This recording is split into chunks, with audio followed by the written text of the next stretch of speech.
And my guest, returning to the show after a number of years, Jennifer Gonzalez. Welcome back to Let Them Talk. Great to have you on.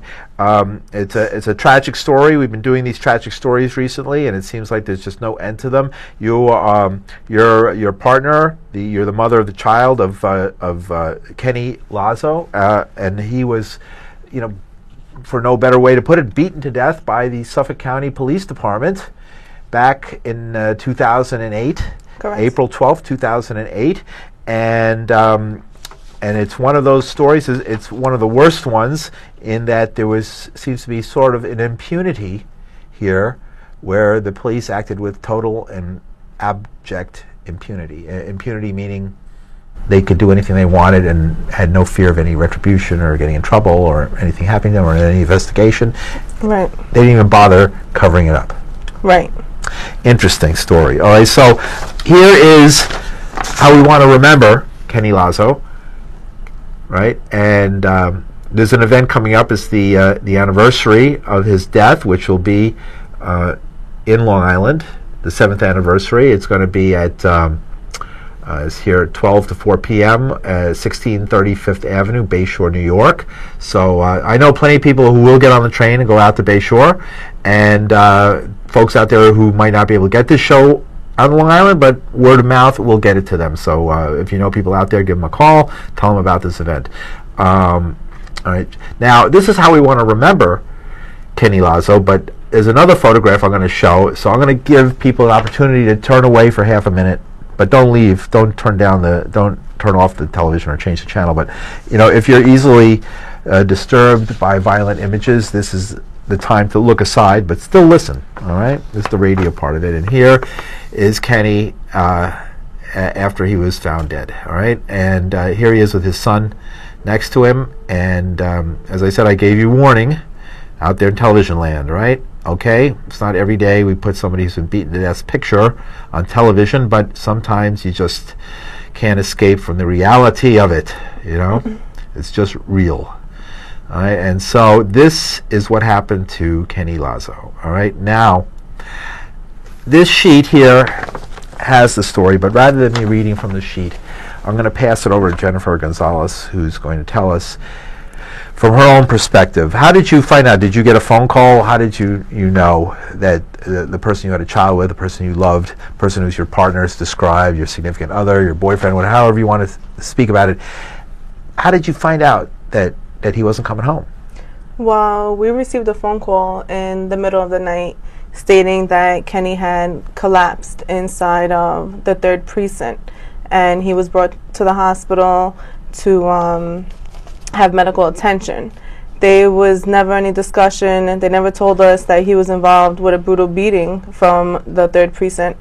So when we went to the morgue and discovered his body and his face to be beaten the way it was, then that's when we discovered that there was more altercations that went on aside from what we was told. Right. So you were not told what happened. You were given a dog and pony show. You were just given something to get you down there to see and identify the body. Right. Correct. And not what had happened. So when you got there, you must have been in horror and shocked. I'm sorry to make you relive this, but what happened? What was that like? What was the reaction from the police when you got down there? Right.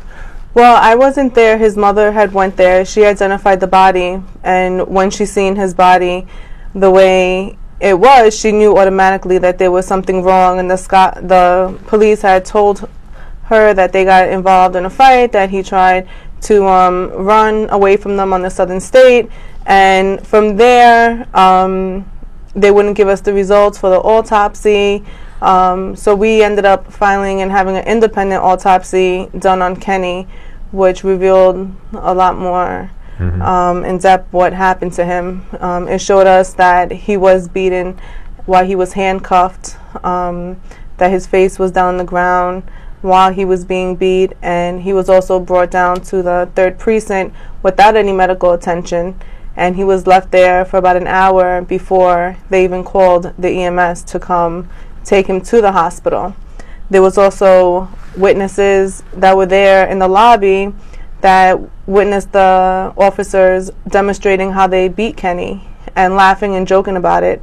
And he quoted one officer stated, "Let's drag this dead man's body out of here before he stinks up the place." And when the EMS arrived on site, Kenny was found on the floor, dead, in his boxers. Which floor? On the precinct floor, in the holding room. Really? Is On that the where third the beating precinct. occurred? Where did the actual beating occur? The beating occurred from what we understand. You know, we don't. The truth, we really don't know. But he was pulled over on the highway for going 7 miles over the speed limit. So it went from being a traffic violation, a traffic stop, and when they pulled him over, the officers that were running his license said they didn't realize all the cops came on the scene, and he was running his stuff. Everything was looking good. One of the officers stated in the depositions that he didn't know what a push-start car was, and it seemed weird to him, so he asked him to get out the vehicle. So Kenny got out the vehicle. Pardon me, a push-start car? I don't understand that. Yeah, the automatic cars where you just push the button I and see. it starts. Okay. He wasn't familiar with that, so he Right. asked Kenny to get out the vehicle and, you know, assisted him in the back of his car and waited there while they started to search his car, because that was just weird for them. They'd never seen anything like that before. Well, they've never seen a car that you just push the button and it starts. Right. So the Now, mind you, modern- going back to 2008. Right. Yes. So it was a new car, it was a new thing. So that's how he exited the vehicle. And he was on the Southern State. At this point now, there's 5 cops there. Right. And they said that from their knowledge, they felt like Kenny was getting antsy, and he tried to elbow a cop and run on the Southern State. So when he tried to run, they had to tackle him down and started attacking him, beating him.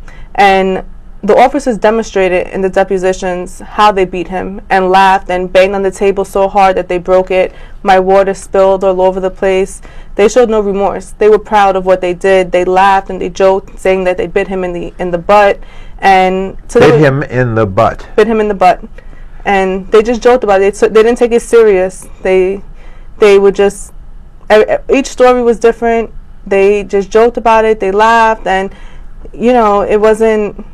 Sounds psychopathic to me, like a psychopathic type of right. thing. Right. It was. So from that point on, they had from what they say, got involved in a scuffle on the Southern State and brought him back to the 3rd precinct. And when they we don't know when they brought him back to the 3rd precinct if he was alive, if they dragged him in there, if he walked in. We don't have no video footage. We don't have no witnesses that were in the back area that could tell us if he was alive when they brought him in. Unfortunately, it's still a question that we have. We have a call. Let's give it a try. You're on the air with us. Go ahead. Yes, I just want to congratulate the police officers for killing that stick. Oh, there we go. Okay. There's somebody who, now we know what the atmosphere we're dealing with is. Okay. So do you think that I'm going to actually riff off of that. Was there any race involved? Was there any racist statements or anything like that that pointed to that? Well, they thought Kenny was an immigrant. They did, which he wasn't. He was born out here in New York. They thought he was an immigrant. Right, because he was Hispanic. And why did they think how did you know that they thought he was an immigrant? It came out in the depositions? It came out in one of the depositions. They didn't think he had family here. They didn't think he had family here? So they just thought that he was in the area that we was located in. There is a high rate of immigrants in that area. Yeah. So, and all the officers were white that beat him. So I do feel there was race that played a role.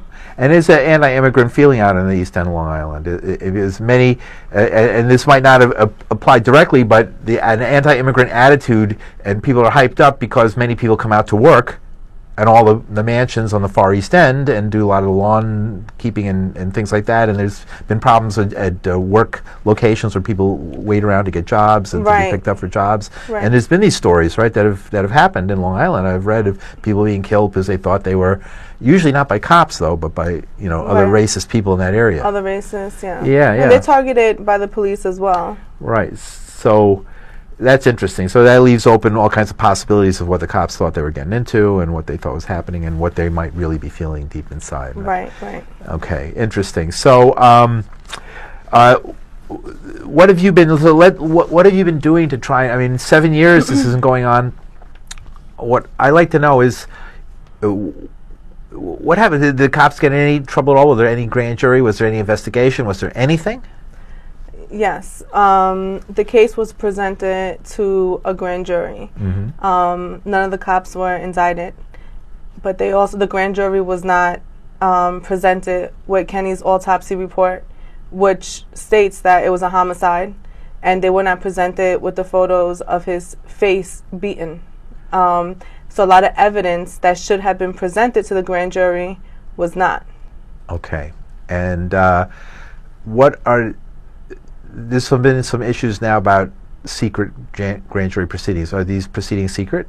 Are they still kept secret and confidential? Right. We don't have. They released the notes, but it showed that there was a lot of documentation, a lot of evidence that they should have presented to the grand jury that was hidden, that wasn't presented. I see. So the grand jury, though, did release what happened inside the grand jury. So you know what happened inside the grand jury hearing.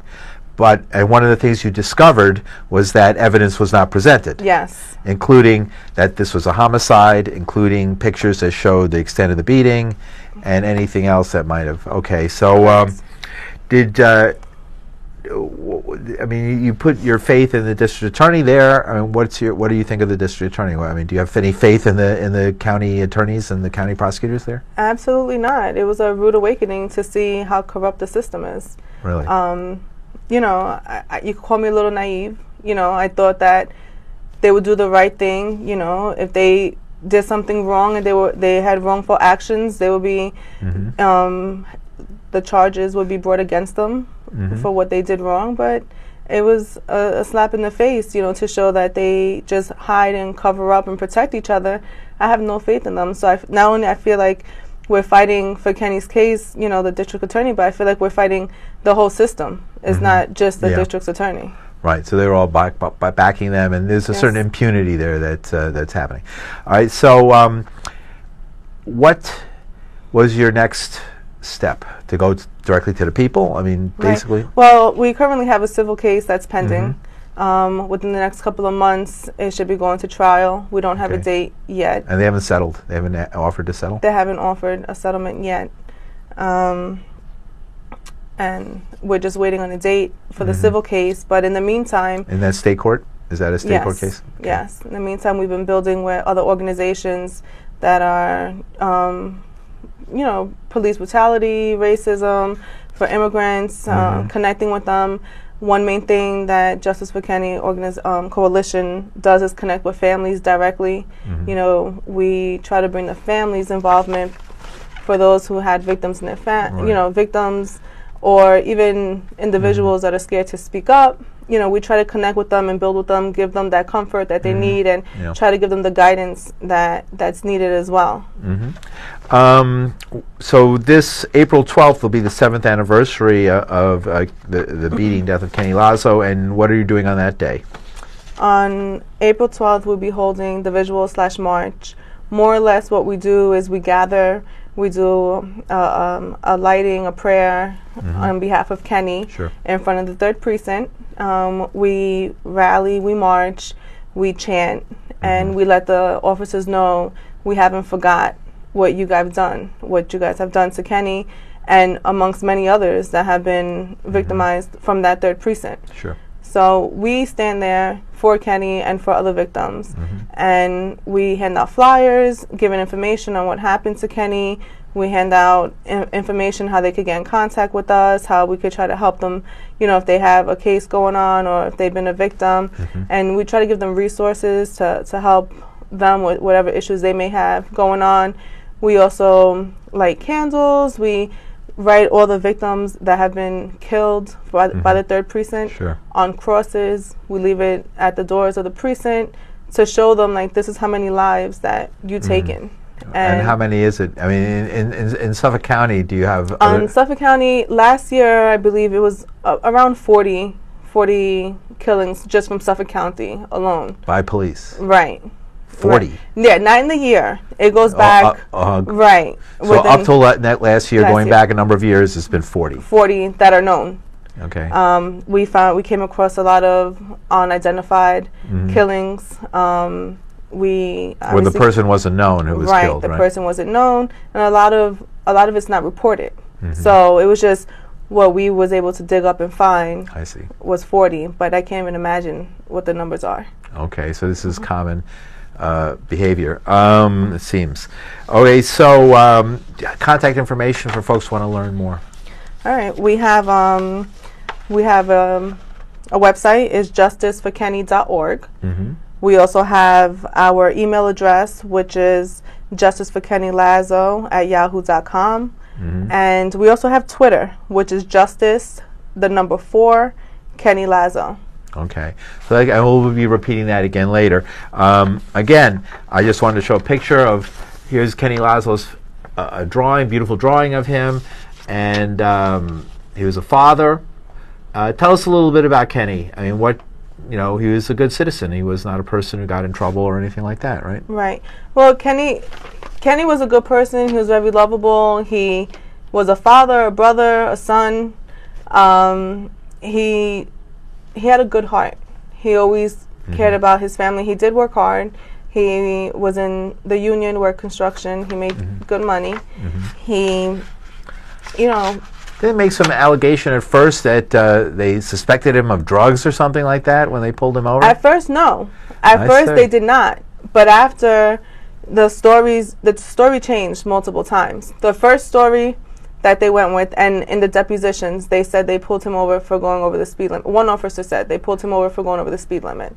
Then another officer said that he was a drug suspect, that they followed him from one town to another town and expected that he was made a sale, a drug sale. Then the story just changed multiple times, and it went from that, and then it went for him trying to elbow a cop and run. Then it went to him trying to grab an officer's gun. But then in the depositions, one of the officers said that none of them seen him try to reach for a gun. So they said, so why would somebody scream gun? And nobody had an answer.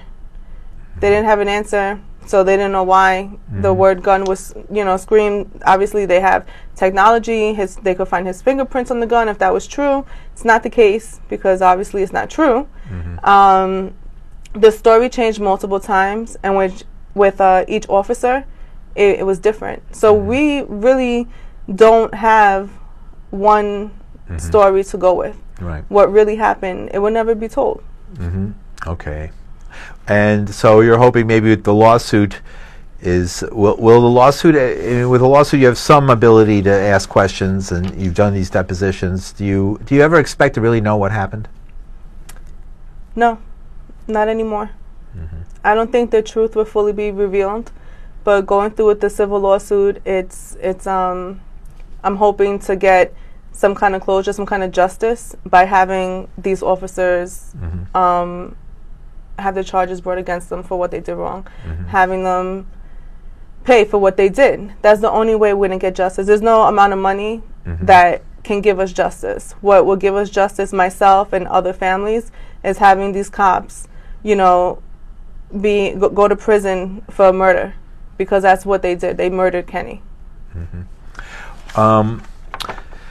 Let's run down this for folks who might have just tuned in. We're speaking with Jennifer Gonzalez, who's the partner of Kenny Lazo, and Kenny Lazo was killed by Suffolk County Police, beaten basically to death on April 12, 2008, 7 years ago, and coming up is the 7th anniversary in which there'll be a vigil at the 3rd precinct in Suffolk County, which is 1630 5th Avenue, Bay Shore, New York, from 12 to 4 p.m. And here are the officers: John Newton, James Shimon, William Judge, Christopher Talt, and Joseph Link involved in his death. And why do you think the coroner's office took a long time to release the autopsy? You never did get an autopsy from the government? We didn't receive it till amongst months. I think, and don't quote me on this, but I believe it was almost 8 months after Kenny's death that we received the coroner's autopsy report. Why do you think they were so slow in coming up with the autopsy report? Because they were working hand in hand. They were trying to hide the evidence of what happened to Kenny, what was really done to him. I see. And how do they were trying to hide that evidence? Because it seems pretty obvious. And again, I'll warn the viewers. What I'm going to show right now is turn away if you're easily disturbed by a gruesome photograph. But here's Kenny. I mean, what more is there? Here he is with his son on one side, and here he is as he was found that night. What is there to see? I mean, I don't need to be a medical examiner to see what happened here. Right. Well, according to the police, they used necessary force on Kenny, and the medical examiner did not have all the details that our independent autopsy I see. had. What details did your independent Such as Kenny being handcuffed while he was beaten, such as his face being flat on the ground, how he never had a chance to fight back because by the way his body was bruised and marked and the parts that were hit shows that Kenny never had a chance to try to defend himself. Did anything ever happen to these police officers I just mentioned? Were they ever punished? Were they ever No. put on desk duty? Anything like that? No, all the officers are still employed. They didn't have any repercussions. They all making six figures and still patrolling our streets. Okay, six figures. Wow, I didn't know cops made that much. All right, so and we still don't. There was was there a camera in the precinct? There was a camera in the precinct, but they said it don't record. It doesn't record. Yes. The precinct the camera has a camera, but it doesn't record. Right. Right. I see. So, it's just so somebody could see in another room what's happening somewhere. Right. It doesn't record. Okay. All right. Now, since then, in the last 7 years, have there been further incidents that you've heard about and been working on? Absolutely. All the time, I have people come up to me and tell me, even the same officers, some people have been involved in incidents with the same officers that violated them of their rights. Third precinct, I have, just recently, a lady, I don't want to give her information because I didn't ask permission, came to me. She was beaten 10 months ago by third precinct, a woman, and they were calling her all foul kind of names. They took her watch that she had. They took the little bit of money that she had in her pocket, and then when she was released, they harassed her on her block. I know somebody else that was beaten by the police, and they haven't come forth to share their story, and it's going on 4 years now. Every year at the visuals, and even through having being on the radio or TV shows, and the more the story gets out there, more people confide in us, and they call us, and they share their stories with us. And a lot of it is from the third precinct. Has there been increased interest since the events in Ferguson and in Staten Island? Absolutely. Really? Absolutely. It's because people are starting to see what society is really about, what's really going on, how the system really covers things out. When things are more publicized, it becomes more clear for people. Because, before Kenny's case, I was guilty of being one of those people that watch the TV or watch the news and see maybe, somebody that was involved with a scuffle with a cop, and I'm like, and the guy ended up in the hospital or dead. Assuming that the cop was right. And I say, wow, what did that guy do, But I never thought there was another side to it. Well, we have another call. Let's give it a try. We'll see if this one is good. All right, go ahead. Hi, it's Vanessa. Oh, hi, Vanessa. How are you? Good, Paul. Good. My question is, Sure. she was recently on ABC News, and I wanted A little louder, to know, please. She was recently on ABC News, and I wanted to know why was it that ABC has a focus on Kenny's case? Okay. Right. Oh, you were interviewed by ABC News recently, right? Yes. And why is there a particular interest? Well, they were interested in the results of the grand jury. I see. Right. And connecting with the Everett Gardner case, because obviously there's a lot of injustices that are presented to the grand jury. Right. A lot of evidence that's being hidden. So she took an interest in it to connect the cases together, because it's not only Long Island, it's not only New York, it's happening worldwide. Sure. Okay, so, and again, it comes back to what goes on inside these grand jury rooms, where obviously the prosecutors are not, there's an old saying, a grand jury could indict a ham sandwich. So if they're not being indicted, it's because the prosecutors are not seeking an indictment. Right, exactly. I see. Who's the prosecutor in the case, and who is the prosecutor in the Lazo case, in your case? Who's the prosecutor? Do you know his name, the DA? Um, Who's in charge of the case? I do, but I have a blank right now. Oh, that's all right. I just like to put out all the names when I have them. That's always I good. think it might be in there. It might be in here now. That's all right. So we only have a minute or two. So let's tell people again. It's going to be on April. The march is going to be, the memorial is going to be April 12th at 7th Anniversary Vigil, 12 to 4 p.m., 1630 5th Avenue, Bayshore, New York. And can you tell us where we can get more information?